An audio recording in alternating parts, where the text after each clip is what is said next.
I think we're good. Yep. All right, welcome everyone. Thank you for being here, especially those that were out all night. Appreciate the attendance. So hopefully you're in the right place. We're going to talk about A/B testing and play around with Optimizely for a bit. My name's Kristen Pol, and these slides are still branded from Vienna, so you get some fancy stuff. Those are my kids. They will be around today later, so they're much taller now, but you see them. Been doing Drupal for a long time, since 2004, tech since the 90s, and I'm at Hook 42. So our goals today are just a general overview of A/B testing, because maybe not everybody knows what that is.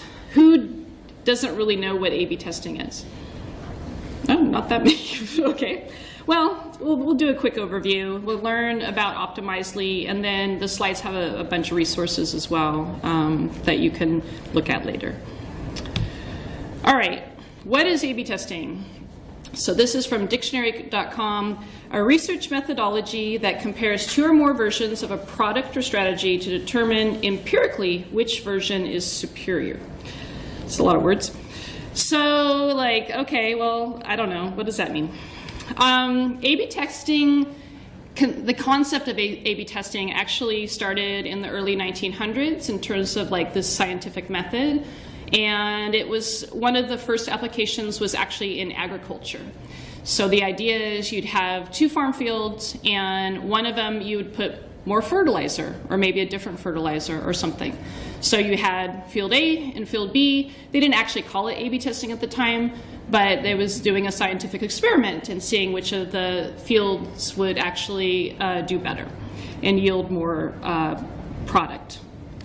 So, clinical trials is another case for A/B testing. Again, they usually call it clinical trial, and you usually have a control group, which that could be your A, and then your B is the one that you're actually giving the medicine to, hoping that it's going to, actually do whatever that you're trying to do.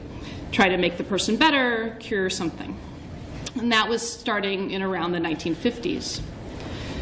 Well, then, the marketing folks wanted to get into the business, so they're like, oh, this is kind of cool. So the print marketing thing was starting to get popular in the 50s and 60s. So they would take postcards and actually put a different phone number on the postcard and have different versions, and then which phone which number they called, oh, okay, that one's doing better than this one. And then the web came. So A/B testing for the web started getting popular in around 2000, and the actual term A/B testing or A/B test was, they say, coined by Google, but there's some debate about that. But the idea is, okay, I have one web page and another web page, and I've changed them. So I have my original usually, and then I've had my variation, and I change it. I'm hoping that someone's going to do something that I want them to do. So it might be click a button, might be fill out a form, something that take action, maybe just spend more time on the page, but you're hoping that they actually do something. So why would you want to do A/B testing? Hopefully, you don't want to just do it to do it because it's fun. I mean, it is kind of fun if you're into that kind of thing. But hopefully you have some sort of reason why you want this to happen. So some of the common things for A/B testing, why you would actually do it, increase conversions. And conversions could mean whatever. So you're converting this person. So did they fill in the form? Did they click the button? Did they do something, right? So however you define what your conversion is. It doesn't have to be money. So you can use A/B testing for non-commercial sites. You can use them for higher ed or whatever. It's fine. So improving engagement, maybe they're actually interacting with the page more. They're looking at more things, opening more things, reading more. Some people want to make money, so hopefully they're making more money by, doing an A/B test and finding that something is oh, we get more people buying my product. So if the people are on the page longer, one of the side effects is you reduce bounce rate. Bounce rates, you go to a page, you're like, this sucks, I'm out of here. If you have a reduced bounce rate, then Google is paying attention. They're like, oh, they came back, they searched again. Okay, I guess that page wasn't so good. So you could actually improve your SEO by reducing the bounce rate on your page. Ideally, you're making happier users, right? So for whatever type of users, whether they're buying something or not, and you're just providing this information, you're just hoping that they're happier, they're going to get engaged, maybe you're getting more word of mouth, and you have a successful site. So what are the types of things you could do for A/B testing? You can do all sorts of things. So you can A/B test just parts of a web page, and this is probably the most common thing people think of when you do an A/B test. I'm going to change the button, right? That's like the classic A/B test. And my regular one, my button's red, I'm going to make my button green, and I'm going to all of a sudden be like amazing and sell all the things, and I'm going to, retire. So that's what they're kind of hoping, that you change a little button and everything's good. But you could change the entire web page. You can just have something completely different. You're like, I don't know what's up with this web page. It's like, okay, but I just want to go crazy. Let your designer just like, yeah, we have fun, and then you just have a completely different thing. And you could A/B test that, and that's completely valid. You could do a whole web funnel. So maybe you have a process which you have to go through 4 different pages to go and do whatever you want to do, fill in your form at the end. Maybe you want to do another one where there's 3, or each of those pages slightly different. So you could do funnels, you could do advertisements, AdWords, that kind of thing, where each of the ad copy is actually different. Don't have a lot to work with usually with ads if you're doing like AdWords and stuff, or you could have advertisements on other sites, I guess. Pricing models is a pretty common one, and you've probably seen this where you go to a site and it's like, $19.99, or, usually they do those funny numbers. But another one is pretty common with pricing is you see different tiers, right? And it's got the columns, and then they put the one that they want you to click that's like the most common one. It's usually a little bit bigger. I don't know, it's like you're like, oh, I want that one. I don't know why, but it's like drawing your attention to it. So they do all these studies of like, oh, well, this is probably the one that you're going to click on, so we're going to make it more prominent. Another thing that people do A/B tests on are emails. So you send different emails and you have different links in them, so you know whether or not which one was more successful. So if you're focused on a web page and certain items on a web page, you can change anything, but some of the common things would be, the headings, the call to actions, classic, buttons and links. The copy itself, you could change, all the text if you wanted. Images, layouts, you can do whatever combination. So, just have fun with it. So, how do you do this? There's lots of ways of doing it. And so there's different approaches. There's lots of software you can do. You could write your own custom code. It's just sort of up to you, kind of what you want to do. And there's trade-offs. So there's software as a service. So we'll talk about Optimizely, but there's others. There's Google Optimize. There's Visual Website Optimizer, I think it's called. There's a whole slew of these things. And you could write your own custom code if you wanted to, and I've done that kind of stuff as well. So, but there's also different sort of approaches to how you do an A/B test. So you could have a redirect test. And a redirect test, basically, you have your original page and your other page, but they're really 2 different URLs. So when the person comes into the page, there's some JavaScript that says, oh, I'm going to send some of my people to the B version, and it's just a different page. It's a different URL, at least. It might technically be the same code driving them both, but it's a different URL, so basically there's a redirect happening. There's something like with Drupal, when you're doing a redirect test, you have to know that actually Drupal will get bootstrapped. You go to the first page, it gets bootstrapped, and then actually redirects. So there's a little bit of a performance thing going on with that. So, it's not a big deal, but it's something to keep in mind if you're like, well, now your your B test is actually slower because it's doing a redirect, and you're like, whoa, maybe this isn't so good. So, you have to think about that stuff. So a lot of these, the software as a service, these applications, they also can provide a UI in order to edit the page and change the page, and that's what we'll look at with Optimizely. You can change what the page looks like with JavaScript, in whose front end? Quite a few people. Okay, so you can do that. You can go and hide things and move things and whatever with JavaScript. So, and that's really what's happening when you use these editors. At the end of the day, they're using JavaScript to move stuff around for you. And then you can use a combination of these. So as far as tools, we'll talk about Optimizely, but I said, there's Google Optimize, Visual Website Optimizer. Acquia Lift has an A/B testing component to it, along with all sorts of other, personalization stuff, which is pretty cool. You could leverage some sort of framework. I haven't used it, but there's something called PHP A/B. But there's lots of ways you can do this, and I've also done it just with custom code. You can just go and implement your own solution. So it kind of just depends on what your goals are, who's going to actually be doing the changes.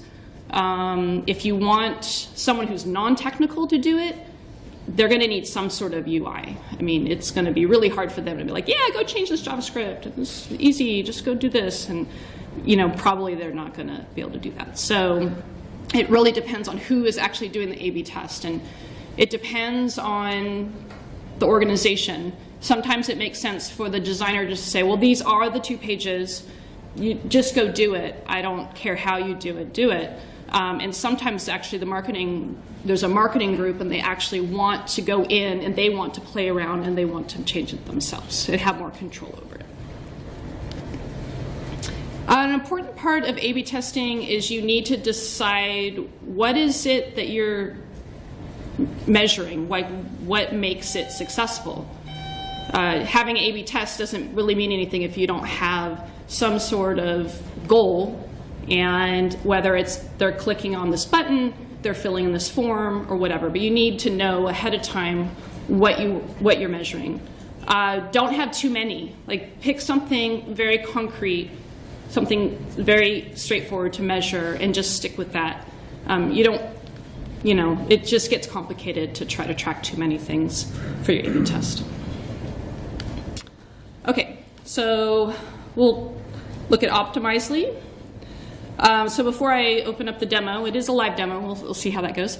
I'll give you a quick overview of sort of the process with Optimizely.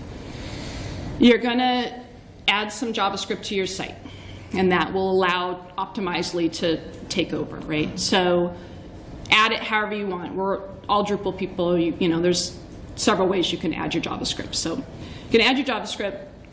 Once it's on the site, then you're going to create something called an experiment. That's a pretty standard term used across, in fact, Google Optimize used to be called Google Experiment, or experiments. And so you're going to create an experiment. You're going to decide what page you're going to apply this experiment to, or pages. You can have multiple, you can have a funnel. And then you start creating variants. So A is usually, that's your original, and then B is your variant. You could have a C and a D, and if you want, you could go crazy. If you wanted to have basically A, B, and test, you could have as many as you like. But if you have too many, remember you need enough traffic in order to, if you only have a few people coming to your site, don't even do an A/B test, because you're not going to get any data to analyze, right? So, some people will do more than A/B, but usually it's like A/Bs, that's a pretty good way to go, especially if you're first trying it, just start with that. If you want to get crazy and have an, ABC or whatever, you need a lot of traffic to your site.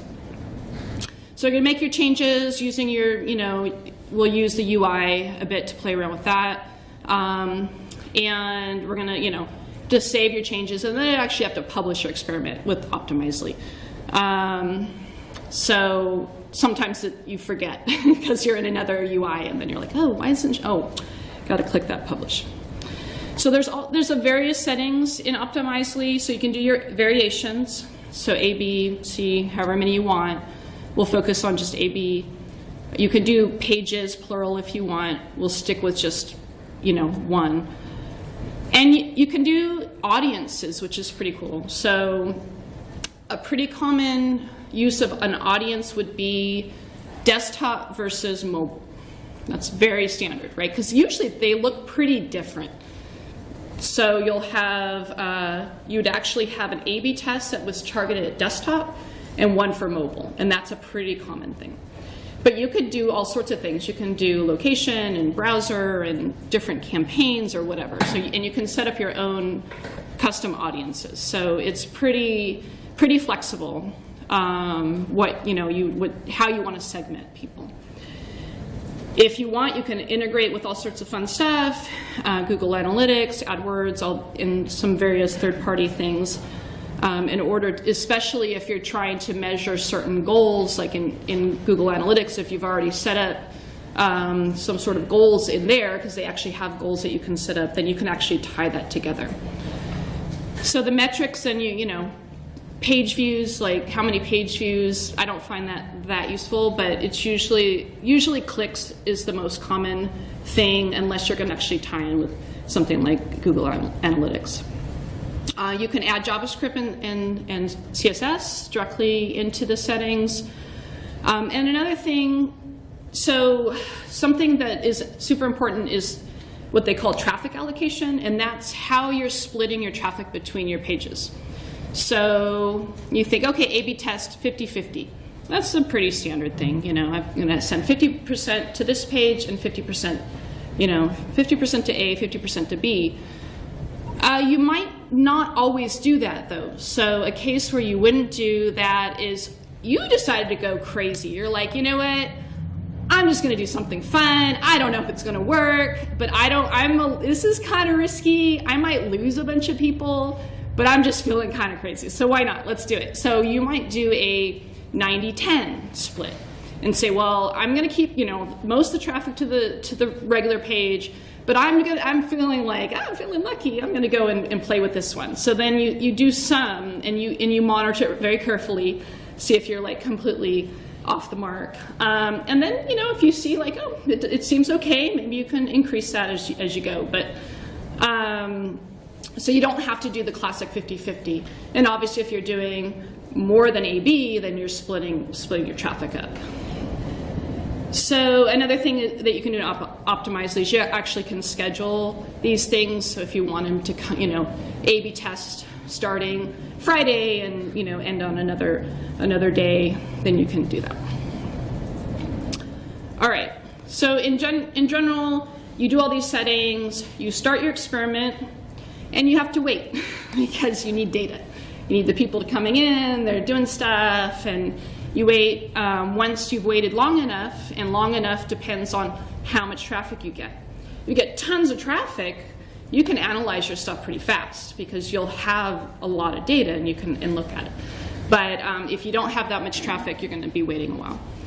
And in Optimizely and other tools, it'll show you how much traffic has come in, and then how much more traffic you'll need in order to be statistically significant, and so that the results are like, oh yeah, this looks pretty good.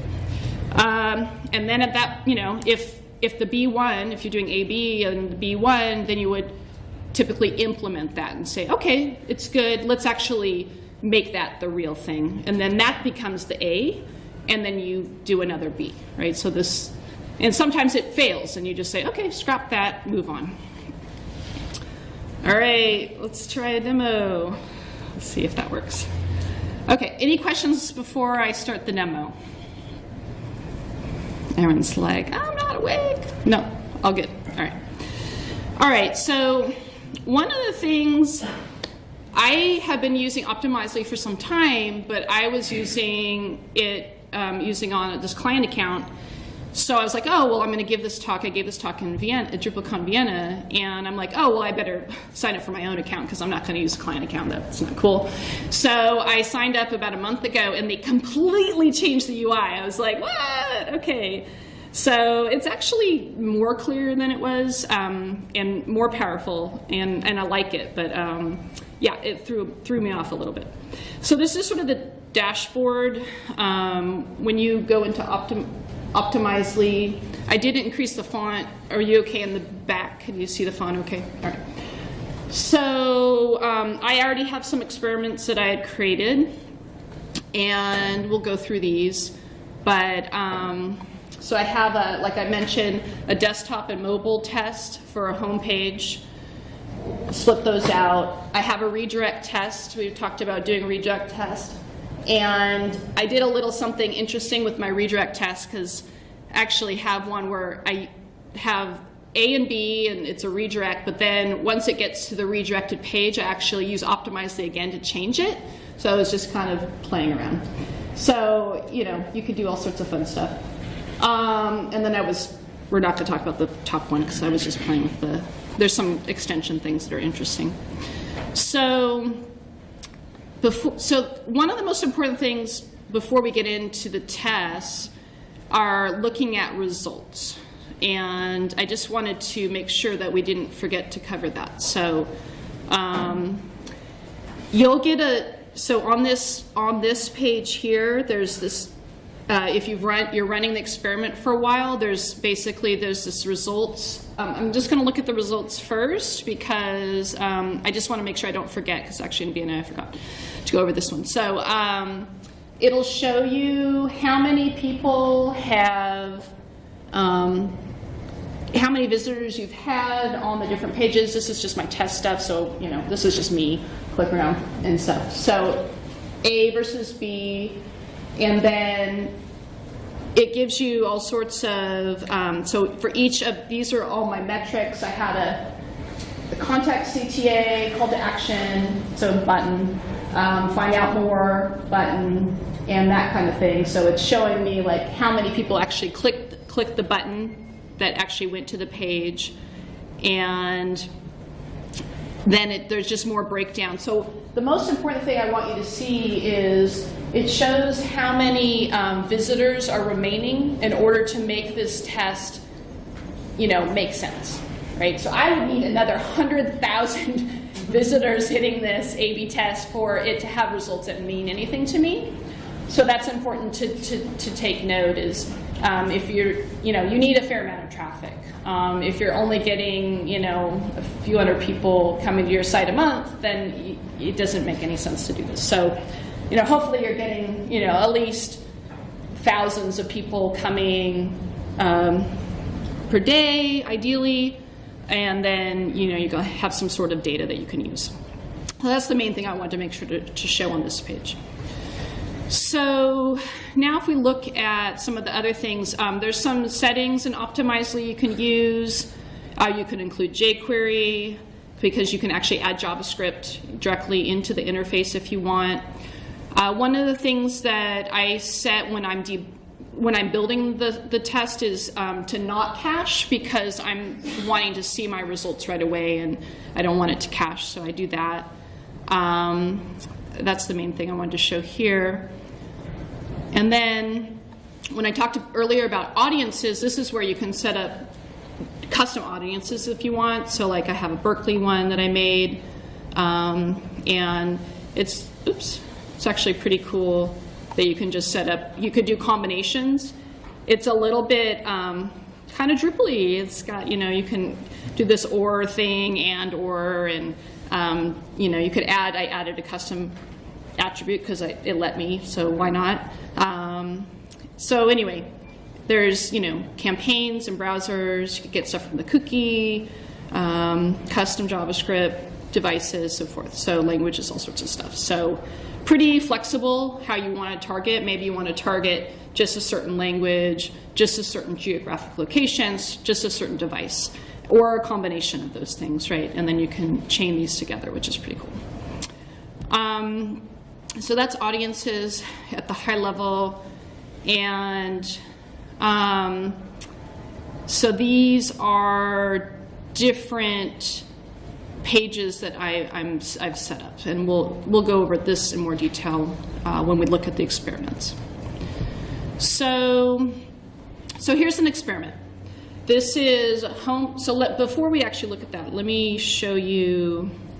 My goal was, here's my original page, and I wanted to change my heading, my image, I wanted to highlight the contact, and I wanted to change the color here on the Find Out More button. So that was my goal. I wanted it to end up looking like this. So I've got my contact now colored. I'm hoping they'll actually contact us. I want them to click the button. I'm like, yeah, you know, Summer of Love, Berkeley, so we're going to say peace. We've got a new drawing here, and then it's subtle, but I actually changed the color of the button. So I did a few things. I didn't just like change one thing. I did a few things there, and that was the goal of my A/B test for the home page. So if we go back and look at that, so this is the desktop version. I actually made a mobile version as well. And you'll see along the left, we have a bunch of different things we can do. So we've got variations, so our A, B, C, so forth. The pages we're going to actually run it on, our audiences, integrations with Google Analytics or whatever, metrics, clicks or whatever we want to get. Shared code is JavaScript and CSS. Traffic allocation is that 50-50 or 90-10 thing. And scheduling, if you want to do that. And then some of various other settings. But so usually I start with figuring out what page I'm running it. I mean, conceptually it makes sense to me. I pick a page, right? So in this case, I picked this home page that I'm going to do. And it's pretty simple. You name it because you can reuse this across different experiments if you want. It's a single URL. I did it with a query param just because I was testing something, but you can do regular expressions if you want. It doesn't have it regular expressions here, but normally you can. But you can also test to make sure that you're, if there's a typo or something, you can make sure that you test it, make sure it's actually going to hit on that page. So in this case, I have this URL that I'm testing, and that's my page. I'm just doing one page. And then my audience, in this case, I'm like, okay, just desktop. So that's simple, keep it easy. Oh, that's some JavaScript. I'm not doing any integrations. My metrics, I'll show you more in the editor, but I'm going to check if they've hit the contact button. Sorry, the contact link. So this version, I want to know if they clicked the contact button or they've clicked the Find Out More. That was my goals were like, okay, how can they click these things? And then shared code, that's where you can add some my amazing JavaScript there, and CSS if you want. The traffic allocation, I actually, when I'm setting things up, I actually do 0-100 because I'm focused on modifying my B test. And I want to make sure I see it. So I actually set 0-100. Do my stuff. Just remember when you're going to go actually do it for real and make it live, you need to do your split, whatever your split's going to be, 50-50 or whatever. And then the scheduling, yeah, those are the main things. So let's look at actually the variation. So in this case, we'll look at the editor. And so it gives you this, gives you the page on the screen, which is cool. And there's it's very easy to use. So I've already added some stuff, but basically you click on something and you can change it. So if you want to change text, super simple. So if I wanted to change services up here, I could change it. So you just change the text, and so if I actually change it, wow. Then we have the save button. Remember, there's a save, but there's also a publish experiment. So that's very important to remember if you're actually using this. It's a two-step process. So we make a bunch of changes, and then once we're ready, then we can publish the experiment. So, kind of broke my CSS when I did that, but maybe we'll change that one back. And then you can just delete it. So, I didn't want that one. That one looks bad. So, very easy to change text. That's what I did here. All I did was change text, piece of cake. Image, I swapped out an image here. So there's just a upload button, piece of cake. I just like, oh, I'm gonna swap this image out, upload a new image, and then it's there. So there's a bunch of other things that we'll look at, but those are two I did. Then for my orange button, I decided I wanted just a different color. So for that one, I think I changed the background color. It's like, I'm just gonna make it a different color. Why not? So that one was pretty simple. And then the other one I did was this contact. And for that one, again, I just changed the background color. So, you could change all sorts of things. You could change links if you wanted or whatever. So there has all this stuff available. So some of the other things you can change here. So, if you wanted to change the text or whatever, but it gives you all these tools at the bottom. You can change layout, so I can actually, that's what I did on the mobile test, actually moved the image, because it was down below, I popped it above the piece, right? So we can look at that in a sec, but you can move stuff around. Caveat, test it, because maybe it doesn't work on all the browsers and things. It's JavaScript, it's just, it's moving stuff around, and hopefully it looks okay. So it's pretty easy to move stuff around. And then you can change all your typography if you want on specific things. Change your background color, add background image, add borders, border color, change the size of something if you want. Just throw in some CSS. Why not? Just plunk something in there. Or add specific classes. I haven't used the timing part. And then the tracking clicks is the one where you start getting your kind of events. So actually I'll click on this one. We'll see that for the find out more button, I said, oh, yes, I want to track that, checked a button, then it made this, this metric for me in order to track that. And the same with this one up here. I also have that one tracked. So really simple to do more straightforward stuff, or even kind of cool stuff, right? Moving stuff around, that's kind of a neat thing. So that was the homepage desktop version. Now for the mobile, I kept it pretty similar, but that was one where I moved something. So I actually wanted, let's see, will it work on here? Actually, I think I have to be on a phone. I don't think it's clever enough for me just to do this. No. So if I was on the phone, it actually shows the image above. So we see it here in the preview. It shows the image up here. And I just did that by moving it. So let's see here. Oh, you gotta be kidding me. All right. Don't breathe. I think it's just because there's too many wires and they're jiggling around. All right, so you see that the image, before that the image was actually below, and it just shows, here, layout. I said, okay, we can actually move something. So let's move the find out more before, and then I think you just do that. It didn't do the selector. No selector there. Let's pick something more obvious. Let's move. Good. Well, I'll just show you. Let me undo the move of the image, and then we could try moving it back. So let's actually, or we can move it somewhere else. So click on that. I'll just delete the changes. We'll try it. And then, oh, it's not showing my cool one anymore. That's interesting. Oh, because I had uploaded a different image. That's okay. So if we want to, I'm sure discard, okay, whatever, discard them. Okay, so now I'm clicking on, really?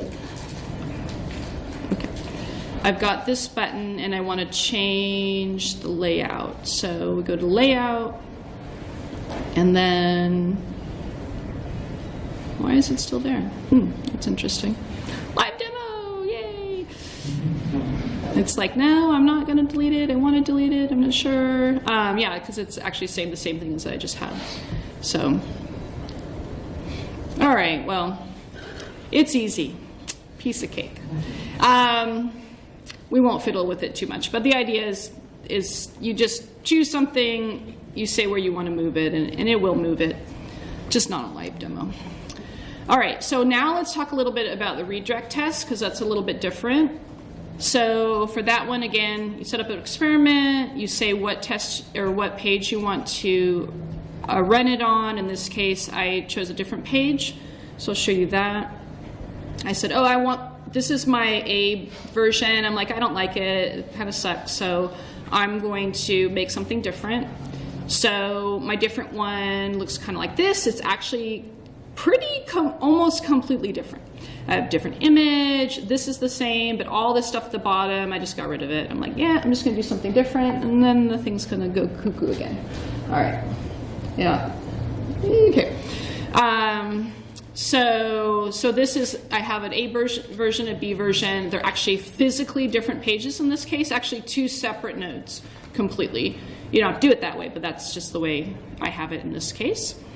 And so I have this is the A version I'm targeting. That's where I'm targeting, because you always put in the A version for the page. And then we look at our variation, and that's when you say what page you want to redirect to. So if we look at our variation, I have a redirect. Yes, this page will be redirected. Sluggish. Come on. There we go. So it's redirecting in this case. Oh, I didn't change that. Berkeley. Save. So you just say, okay, I want to redirect to this other thing. So you can preserve the query strings if you want. So very simple to set up a redirect test. It's just that one thing. You just set up the redirect. It's very simple. But for this case, I also decided once they get to the redirected page, I wanted to fiddle with the page because I just felt like it. Why not? So in this case, I have another experiment on top. Basically, there's two levels, because you might as well, try to make your page as slow as possible and add as much JavaScript each time, right? So why not? So I added another. In this case, it's the Berkeley page. So the URL is actually, in this case, the B page. I thought, okay, let's play with that one. And then in my variation, I just did some stuff. So take a quick look. And I hid, there was some text at the top. I hid like the node title. And the search engines are not going to get this, just so you know. So you don't have to worry about SEO, especially if you're implementing it yourself, be careful. But if you're using any of these tools, you're safe. You're not gonna get this in your index or whatever. It's just gonna see the A version, so you're safe there. So I removed like the node title, and then I was like, oh, I'll just make this big, and I don't know, played around with some stuff. So that was what I hid. And what else did I do? I think I don't know, changed the image or something. But, play around with it. So that's kind of an interesting one. Maybe it makes sense in some cases to do this, kind of double whammy if you're actually using the editor and wanted a separate page, but you wanted to tweak that other page a little bit. So those are the main experiments I have set up. And conceptually, those are the types of things that you can do. And my children are here. Come on in. I said you might show up at some point. We got the peanut gallery. All right, come on in. Have a seat. Good timing, actually. So back to my slides for a sec. So that's the demo. I'll take some questions in a minute, but I have some resources in the slides. And I won't go into them. There's a bunch of links there. I'll post the slides. A couple just little side notes. If you're running an experiment, make sure that you try to do it from, like, if you're going to do it for a week, like a Sunday to, a Saturday or whatever, like, because there's going to be changes based on day of week.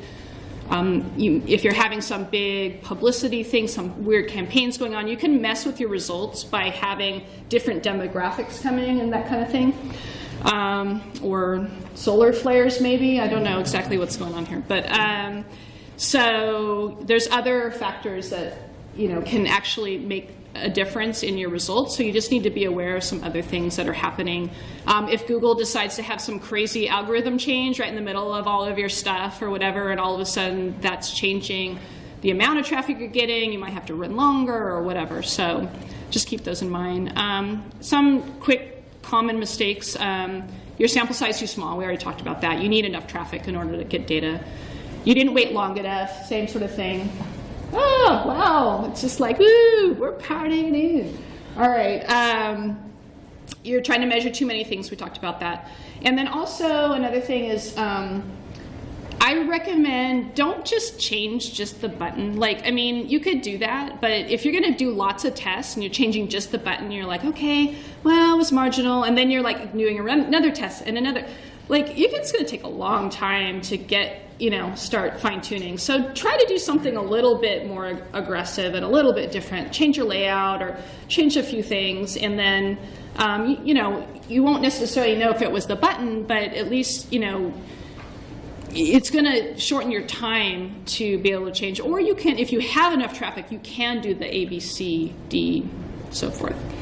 The other thing is track what you're doing in a spreadsheet or something. Whatever, it doesn't matter. Just track it, because you're like, wait, I thought I changed that, and what happened, and I don't know. And, you could have your old experiments and have some data there, but you need to remember, oh yeah, I enabled at this, and then that seemed to be better, or that seemed to be worse. And if you don't track it, then it's, you might undo something that actually was pretty good before. So it's a good idea to do that. And good timing. I just want to thank my son Aaron. He actually did the doodles for this talk, and he made this very cool sticker, which we have at our booth. If you come down to the sponsor area after the talk, and he would be happy to give you some stickers. All right, on that note, I'm glad we're done with the slides. I will open it up to questions. All right, John. How many hits is enough? I saw the number 100,000. Is that standard, or what does it think is enough hits? What is enough hits? Like if you have a website that only gets 1,000 hits a month, I can't wait 100 months to do a test, right? So yeah, I mean, it's statistics. So I mean, there is actually, I think that was one of the links I had, which will show you, you can actually, did I add it as one of these? Hopefully I did, which you can actually put in the amount of traffic you get, and it'll tell you how long you need to wait. Okay.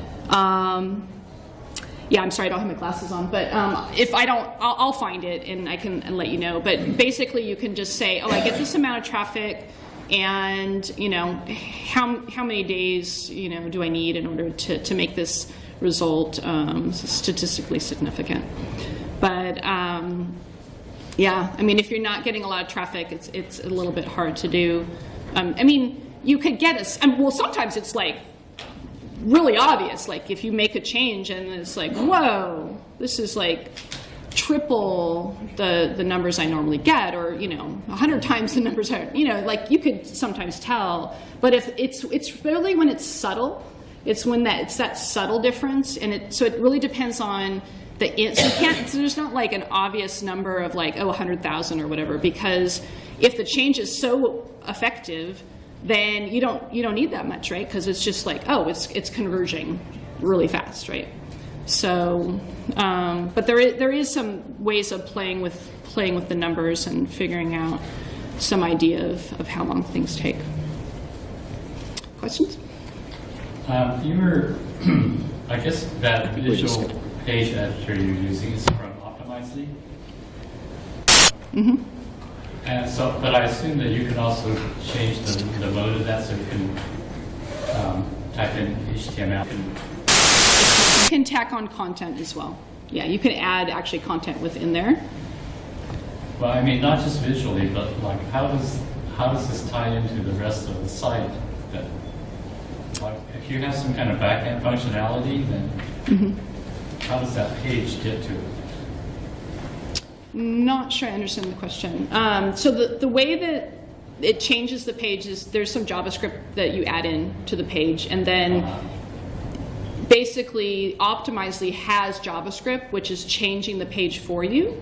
So if you decided that you wanted to add some HTML, it'll insert it via JavaScript.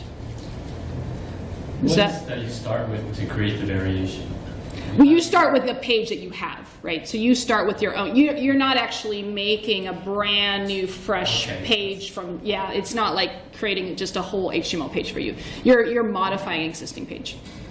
Is that okay? That helps. All right. So, I guess tack onto that, basically, typically what's the next step if you decide that B beats A, all your changes are done and optimized, you're taking that and rebuilding it? Yeah, so it depends on how you built it, right? So if it, and this is Drupal agnostic, right? You can use these tools for whatever, right? So if you're in Drupal and it was built, maybe the layout needs to change in the theme, or maybe the layout needs to change in panels, or or whatever, right? Like if you're changing things that way. So it completely depends on what your implementation is. When you decide, okay, I'm going to actually do B, implement B. It just depends, right? It's just completely site dependent. Do you ever see issues with like page caching causing problems with the experiment? And if so, how do you? I personally haven't. It's JavaScript. It's on the front end. It shouldn't do anything. Like the page caching is just returning the HTML. Yeah, it's all on the front end, so it shouldn't matter at all. I mean, sometimes when you publish it, it does take a little bit of time if you have a CDN or whatever, and it just needs to, the new JavaScript from Optimizely needs to percolate out. But, it's usually pretty fast. Like if, within a few minutes or whatever, you'll see the changes. But I haven't had a problem with it interfering, or just like you just can't do it because of the caching. Do they have integrations with front-end frameworks? Like, I'm curious how just dropping their script in is going to play with like a React-based website. I don't know. Any React people here play around with any A/B testing? Would mess up a React site a lot. Yeah. The render method would not handle it well. So that's why I'm wondering if Okay. it has some integration already built. My guess, React A/B testing, and you're going to find some cool way of doing it. Maybe, I don't know how it would play out with Optimizely, but I'm sure people do it. That one might be a good case of where you're actually baking some of the stuff in yourself. We've done combinations of things where we do some of basically a redirect test within Optimizely, but really all the heavy lifting's happening in Drupal, where we're actually including new, labels, or swapping things out, changing layout, whatever, all within Drupal, based on the fact that we're using a different URL. We're adding a query string, and I don't know if maybe that's a good approach for you when you're doing React stuff, but then you don't have the GUI, the WYSIWYG thing for them to go and go, ooh, this is fun. So there's trade-offs. Are there accessibility considerations that you would think of? It's an excellent question. I bet you could really mess things up, yeah. Where's Carrie? Carrie flew home yesterday. Yeah. You could add an image and forget the alt. I mean, yeah, there's lots of things you could mess up, menus or things. We'll run through the JavaScript on like Google, which would just like ignore it completely. So, accessible browsers or whatever will we'll end up rendering the JavaScript, so my guess is they would get the A/B testing. So maybe Yeah. as Optimizely is really good at it, they might get a poorer experience on Optimizely than they might on the Drupal site. Yeah, I don't know. I haven't researched that, but I can imagine, just because you're probably not necessarily thinking about it while you're doing your A/B test, you're like, oh shoot, I forgot to make sure that this, works with a screen reader or whatever. So you would need to test it, run it through your same tools, the B version, run them through the same tools you would your regular page. Yeah. The one thing I think would mess up is the tab index. I'm not sure if you're moving things around. Sorry? The tab index, if you're moving things Yeah, so maybe the tabbing might end up getting a little interesting. You add in a new menu item dynamically or something, or remove one or something, yeah. So that would be interesting to test out. Sounds fun. Add it to the list. I was just going to add another thing that could potentially mess up is if you're using JavaScript to toggle the addition of the CSS class and you move objects around too much in the DOM with the new JavaScript, that could also challenge your accessibility. Yeah. This sounds like something that you would want whoever is monitoring the accessibility of your site to have some level of being informed of what the scope of the changes are. Yeah, definitely.